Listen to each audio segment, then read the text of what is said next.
ओम गणपती नमः। नमस्कार। हिंदवी स्वराज्य मित्र मंडळ आणि अण्णाज ग्रुपच्या वतीनं सर्व गणेश भक्तांना मानाचा मुजरा।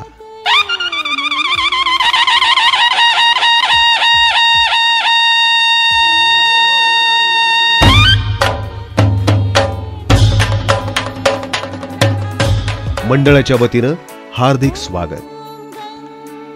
अवघ्या 8 वर्षांच्या काळात मंडळानं मोठी झेप घेतली आहे। चौथाई गल्लीमध्ये स्थापन झालेल्या या मंडळानं आत्तापर्यंत अनेक सामाजिक उपक्रम तसेच सामाजिक हिताचा विचार करून कार्यरत राहून सामाजिक बांधिलकी जपण्याचे काम केले आहे।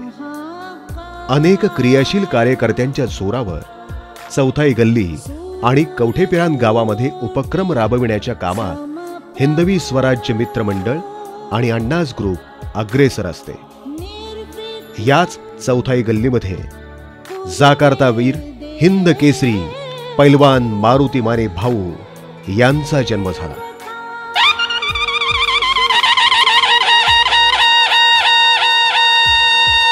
त्यांच्या पुण्याईनं कवठेपिरान गावाचा विकास झाला।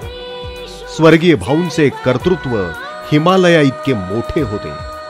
त्यांच्या कर्तृत्वाचा वारसा अनेकांनी जपण्याचे काम केले आहे। हिंदवी स्वराज्य मित्र मंडळ आणि अण्णाज ग्रुप या मंडळाच्या वतीनं भाऊंच्या सामाजिक बांधिलकीचा वारसा जपण्याचं कार्य करण्यात येत आहे।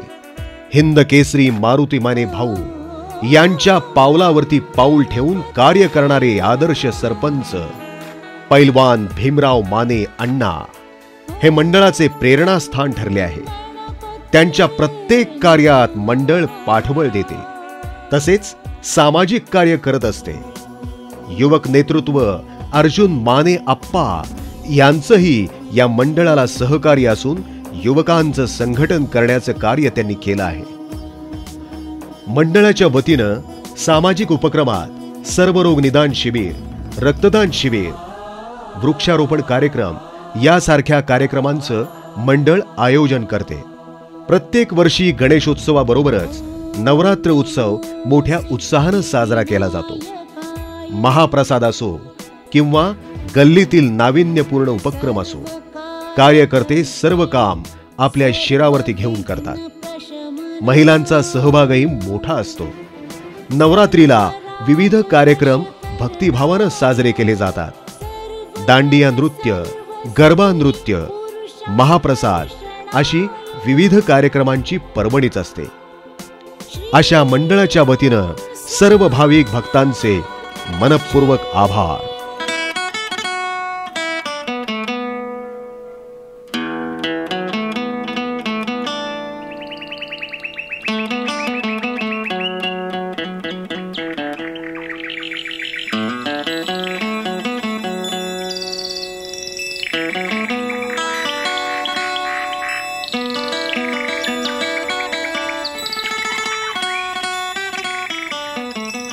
श्री सप्तर्षीचा महिमा आहे अति अपरंपार, भक्तजनांच्या नवसाला तोची आधार।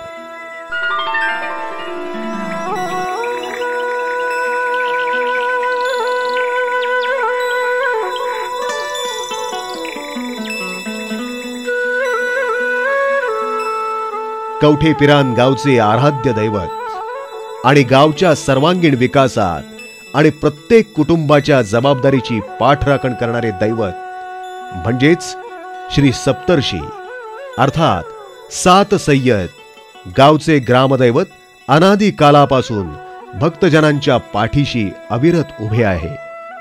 वारणा कृष्णा नदीच्या दुआबात वास्तव्य करून राहिलेले हे दैवत आजही चिरकाल अनेक यातनांचे घाव सोसत भाविकांच्या गळ्यातील ताईत बनले आहे। या माझ्या दैवी शक्तीचा महिमा खूप अपरंपार आहे। तोच माझा सप्तर्षी सर्वांच्या हाकेला धावून येतोय। त्याची भक्ती मनापासून केली असता तो सर्वांनाच बळ देतोय। मग या माझ्या सप्तर्षीची 7 सय्यदाची करुण कहाणी ऐकताच अंगावरती शहारे येतात। हिंदू मुस्लिमांचे ऐक्य साधणारे माझे दैवत याबद्दलची पूर्वजन्माची कहाणी ऐकायला सर्वांनाच आवडेल. एक नाहीतर कित्येक तपापासून वसलेल्या या माझ्या सप्तर्षी 7 सय्यदाबद्दल इतिहास सांगावा तितका थोडाच आहे. कित्येक खडतर प्रवास करताना हे 7 बंधू अरबस्थानमधून इसवी सन 1150 मध्ये निघाले. धर्मापेक्षा मानवजात श्रेष्ठ मानून सातारा जिल्ह्यामध्ये पाटण इथं कोयना नदीजवळ 2 वर्ष खडतर जीवनाशी सामना करीत वास्तव्यास होते. पाटणहून 7 बंधू आणि 5 बहिणी यांनी लातूरला जाण्याचा निर्णय घेतला. या ठिकाणाहून कवठे महांकाळ तालुक्यातील केरेवाडी येथील ओढ्या काठाला वास्तव्य करून राहिले. मूर्तीपूजेसाठी लहान बालकांचा बळी देण्याची पद्धत त्यांना मान्य नव्हती. तेव्हा ती पद्धत बंद करण्यासाठी त्यांनी समाज प्रबोधन केलं. ही पद्धत मुळातूनच नाहीशी करण्याचे काम त्यांनी केले. प्रत्येक ठिकाणचा प्रवास हा अत्यंत मुश्किल असताना सर्व यातना सहन करत ते पुढं नागोळे इथं आले. इथून जवळ मिरजेत येण्यासाठी मीरासाहेबांनी बोलावणं केलं.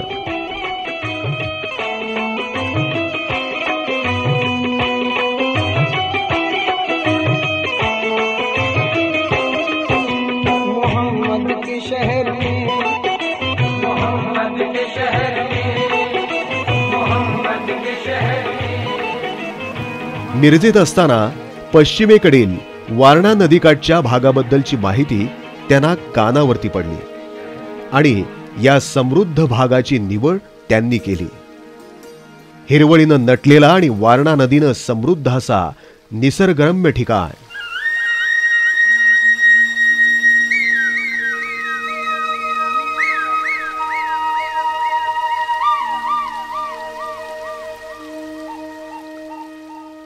या 7 बंधूंना या ठिकाणाचे वारे लागले आणि ते कवठेपिरान गावाकडे येण्यासाठी निघाले.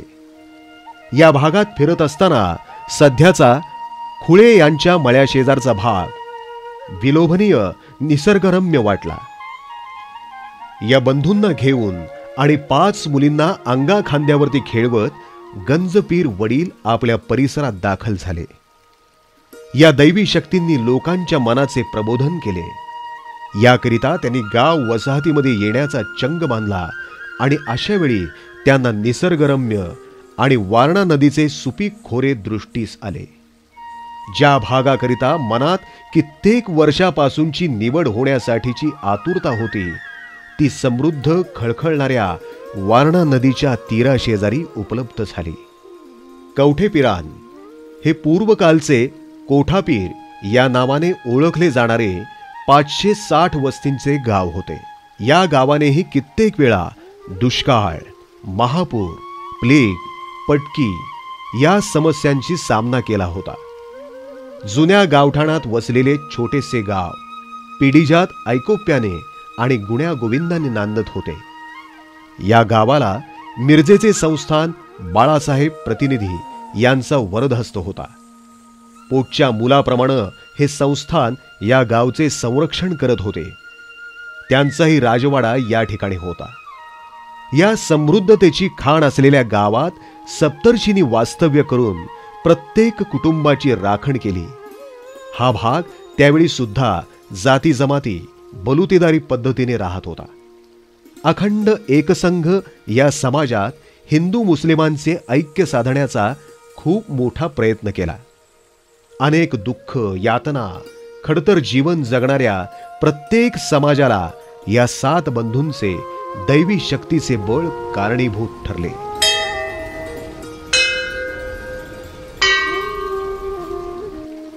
कोठापीर गावचे सारे दुःख हलके करण्याचा मानस मनी बाळगून त्यांनी गावाला समृद्ध करण्याचे बळ दिले. वारणा काठी वास्तव्याला असणाऱ्या बंधूंची अवस्थाही नाजूकतेची होती.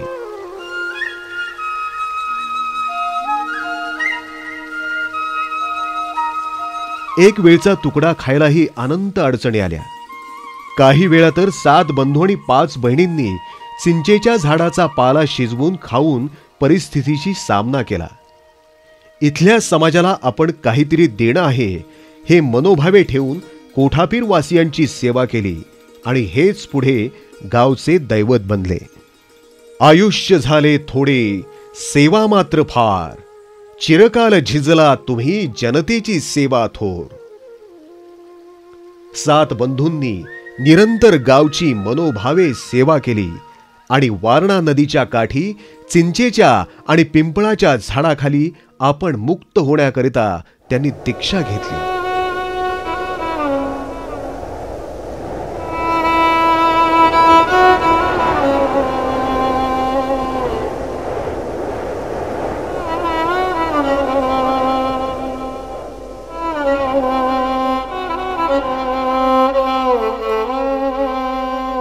सात बंधूंनी जगाचा निरोप घेतला. या भावा बहिणींच्या अतूट नात्यातील 7 बंधूंनी दीक्षा घेतली याचे दुःख बहिणीच्या काळजाला भेडणारे होते आणि त्यांनीही सध्याच्या दसवंत मंदिरासमोर 5 बहिणींनीही दीक्षा घेऊन भावांच्या समवेत जाण्याचा निर्णय घेतला. आज ज्या चांद बीबीचे ठिकाण, याच ठिकाणी त्यांनी जागा निवडली.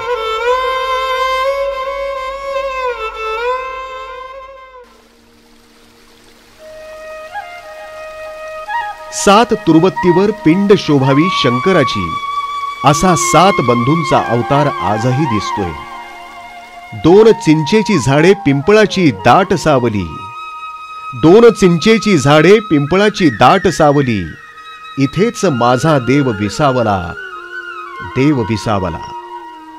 कोठापीर देवाचे इथेच झाले श्रद्धास्थान आणि तेच म्हणजे 7 सय्यद. कवठेपिरान गावचे आजही श्रद्धास्थान असलेल्या या दैवी अवतारांची मनोभावे प्रार्थना केली जाते. मिरजेचे अप्पासाहेब सुभेदार यांनी कोठापिराचे कवठेपिरान नामकरण करून गाव वसवले. मिरज संस्थांच्या काळामध्ये गावच्या जमिनीची विभागणी करण्यात येऊन वारणा नदीकडेचा भाग स्वतः संस्थानिकांनी आपल्याकडे ठेवला, तर सरळीकडील भाग वाळवेकर सरकारांकडे सोपवण्यात आला. थोरात कुटुंबाकडे वाळवेकरांनी देखभालीची जबाबदारी दिली. शासकीय शेतसारा वसुलीसाठी भोसले होते. सप्तर्षी 7 बंधूंनी ज्या ठिकाणी दीक्षा घेतली तो भाग सुजलाम सुफलाम करण्यात आला. तुर्बत्ती बांधून नियमित पूजा अर्चा होऊ लागली. गुरुवार हा देवाचा वार ठरवण्यात आला. सप्तर्षींच्या शुभाशीर्वादाने गावची भरभराट होऊ लागली. शेतकरी राजा आपल्या शेतावर काबाड कष्ट करू लागला आणि देवाचीही सेवा करू लागला. सुखदुःखात सप्तर्षींचा आशीर्वाद घेऊ लागला. याच काळात कल्लाप्पा साताप्पा देसाई यांनी नगरखाना बांधण्याचे ठरवले. मोठ्या जिद्दीनं चौघडा आणि नगारे वाद्य वाजवण्याकरता दगडी बांधकामात शिशाचा वापर करून हा बांधण्यात आला. मध्यावर्ती काम बंद पडले आणि हे काम पूर्णत्वावर नेण्यासाठी नागाप्पा बाळा बुटाले, कृष्णात खांबाळे, दत्तोपंत कुलकर्णी, खुशाबा बागल हे पुढे सरसावले आणि नगारखाना बांधून पूर्ण केला.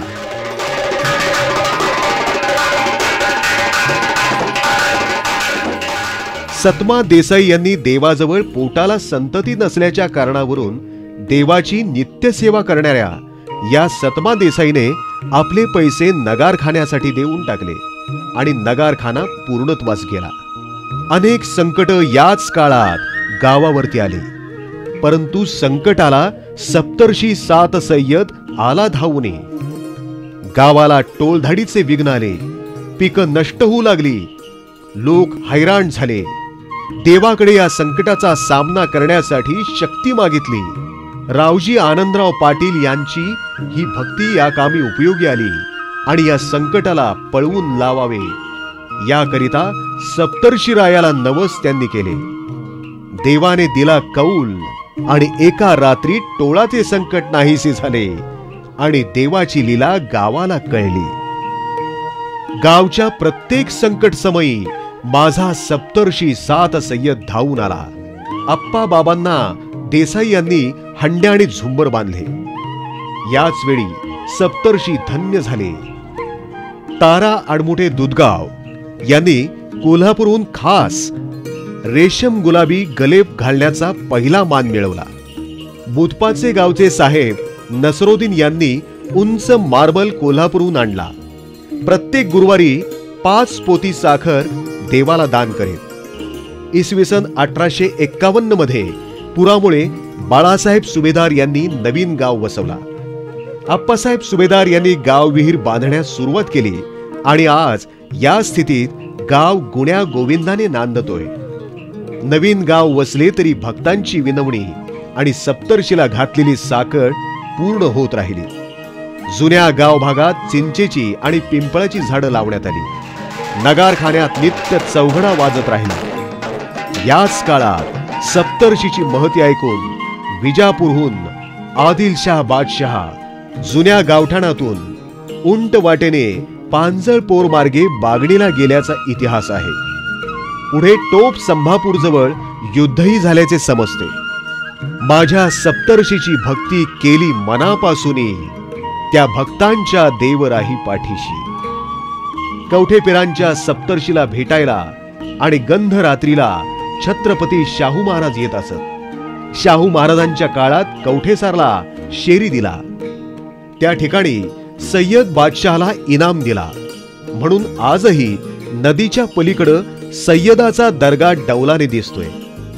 त्याची सेवा करण्याकरता मूळ फकीर असणारा गैबी बावाला पाठवले. माघ फाल्गुन महिन्यात या देवाची यात्रा भरवली जाते.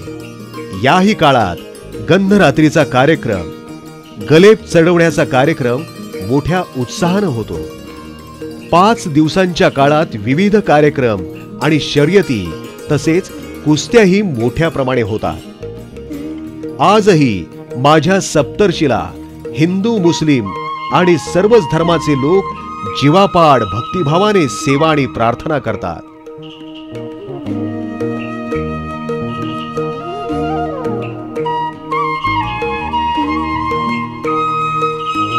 निर्मिती आणि संकल्पना राजेंद्र साळुंखे सर.